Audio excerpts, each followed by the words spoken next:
नमस्कार, आप देख रहे हैं पॉलिटिकल आइडिया। मैं हूं प्रदीप कुमार। मित्रों, महाराष्ट्र की राजनीति में आज कांग्रेस पार्टी को एक बड़ा झटका लगने वाला है। राहुल गांधी के बहुत ही निकटतम सहयोगी रहे एक बड़े कांग्रेस के नेता, युवा कांग्रेस के पूर्व राष्ट्रीय अध्यक्ष रहे, ठीक है, एक ऐसा चेहरा जो कि 2014 में जब कांग्रेस का पूरे देश भर में सफाया हो गया था, कांग्रेस अपने न्यूनतम सदस्य संख्या पे पहुंच गई थी। मात्र 44 सांसद पूरे देश भर से कांग्रेस पार्टी के जीत पाए थे।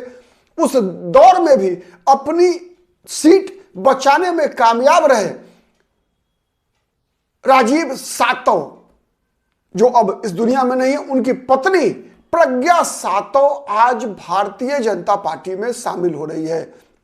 मित्रों, उस समय में 2014 के दिनों में युवा कांग्रेस के राष्ट्रीय अध्यक्ष थे राजीव सातव, जिनकी जो राहुल गांधी के साथ जो जुगलबंदी थी वो एक तरह से आप कह सकते हैं जिस प्रकार का संबंध था, उस संबंध के बारे में कुछ विशेष बताने की आवश्यकता नहीं है। उन दिनों हर जगह इस बात की चर्चा होती थी कि राजीव सातव किस प्रकार राहुल गांधी के कंधे से कंधा मिलाकर कांग्रेस को मजबूत करने का प्रयास न केवल युवा कांग्रेस के माध्यम से बल्कि महाराष्ट्र में भी कांग्रेस को जिस प्रकार से मजबूत करने का प्रयास किया राजीव सातव ने, वो काफी चर्चा का विषय बना था, ठीक है। और राजीव सातव युवा कांग्रेस के निर्वाचित अध्यक्ष, ठीक है, ये 2010 में बने थे राजीव सातव। तो इसलिए भी एक बड़ा चेहरा जो प्रज्ञा सातव, जो एमएलसी हैं अभी वर्तमान में, और कांग्रेस पार्टी की महाराष्ट्र में वो उपाध्यक्षा भी हैं, ठीक है। तो वो प्रज्ञा सातव आज भारतीय जनता पार्टी में शामिल हो रही है। मित्रों,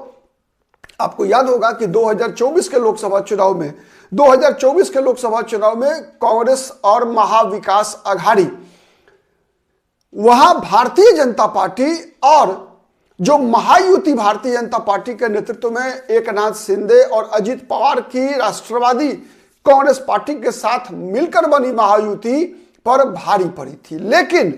लेकिन उसके 6 महीने बाद ही हुए विधानसभा चुनाव में महाविकास आघाड़ी की गाड़ी को एक तरह से पलटा दिया वहां भारतीय जनता पार्टी के नेतृत्व वाला महायुति ने, ठीक है।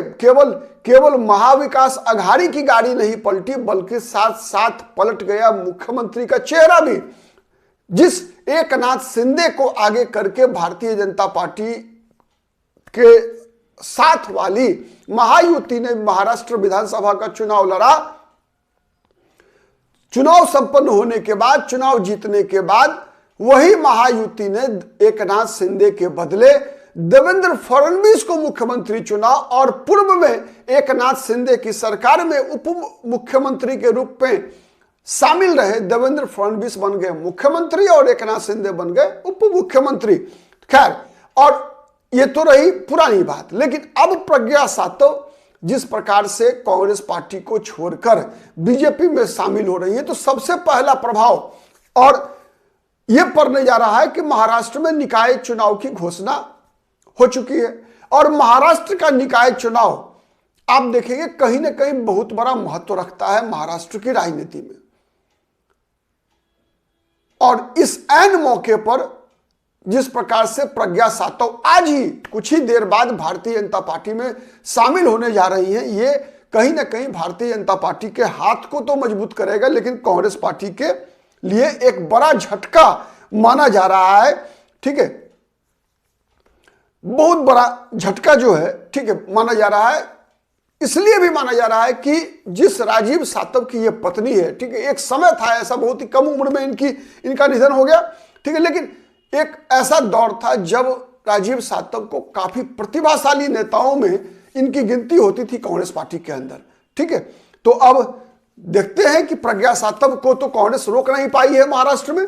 इसका असर आने वाले दिनों में होने वाले महाराष्ट्र की राजनीति और महाराष्ट्र में निकाय चुनाव पर कितना पड़ता है, इस पर हमारी नजर बनी रहेगी। आप नजर बना के रखिए पॉलिटिकल आइडिया पर। हम हर उस राजनीतिक घटना और खबरों का विश्लेषण आपके समक्ष प्रस्तुत करते हैं जिस पर आपकी नजर लगी रहती है, ठीक है। आज के लिए इतना ही। बहुत बहुत धन्यवाद।